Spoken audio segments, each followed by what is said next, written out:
తేనె అమ్ముతారా? ఇప్పుడే తీసుకొస్తున్నారా? హలో హాయ్ నమస్తే అండి అందరికి. మేము ఊరు వెళ్ళి వస్తుంటే విసనపేట కాలువ దగ్గర అనమాట. ఇగో తేనె చేతిలో పట్టుకొని తీసుకెళ్తా ఉన్నారు ఈ బ్రదరు.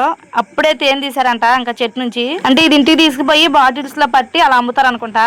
మధ్యలోనే మనకు కనిపించారు. ఇంకా మనం ఆగుతామా? అసలే పుట్ట తేనె అది ఫ్రెష్గా తీసుకుని వస్తున్నారు. ఎప్పుడో చిన్నప్పుడు తిన్నాం ఫ్రెండ్స్. మా నాన్న వాళ్ళు చిన్నప్పుడు చెట్లకి తేనె పెడితే దాన్ని కాల్చుకొని తీసుకొని వచ్చేవాళ్ళు.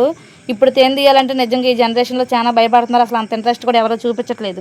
అంతా ఆన్లైన్లో ఆర్డర్ పెట్టుకొని తెప్పించేసుకోవడమే. ఇంకంటే ప్యూర్ తేనె పంపిస్తారు ఆన్లైన్లో కూడా. అది కానీ వాళ్ళు తయారు చేస్తారు కదా, ఇది అట్లా కాదు. ఇది న్యాచురల్గా చెట్ల మీద తేనె తీగలు పెట్టిన తేనె అనమాట. ప్యూర్ తేనె, స్వచ్ఛమైన తేనె. నిజంగా చూడగానే నాకేంటో అన్ని కొన్ని చూడగానే చిన్నప్పుడు జ్ఞాపకాలు వెంటనే గుర్తొస్తాయి. ఇంకా దానిలో మైనం అని ఉంటుంది. అది తేనె తిన్న తర్వాత ఆ మైనం కూడా మా నాన్న మాకు ఇచ్చేవాళ్ళు. ఎంత బాగుండేది అసలు టేస్ట్. కానీ అది తిన్న తర్వాత కొంచెం మనకి వామిటింగ్ వచ్చినట్లు, నోట్లో నీళ్ళు ఊరడం అట్లా అయ్యాయి అనమాట చిన్నప్పుడు. అయినా కానీ అసలు తగ్గేదే లేదు. తేనె తినటంలో మాత్రం అసలు కాంప్రమైజ్ అయ్యే పనే లేదు. నా చేతిలో ఉన్నది తేనె పిండకుండా 8 kg ఉంటుంది. పిండితో ఒక 1/2 kg వచ్చింది అనుకుంటా. ఇంతవరకు కొనేసి 500. స్వచ్ఛమైన పుట్ట తేనె ఇది. పుట్ట తేనె మందేగా. అయితే ఏమైంది మందేగా మొత్తం తీసుకుపోతుందమ్మా. మరేంటి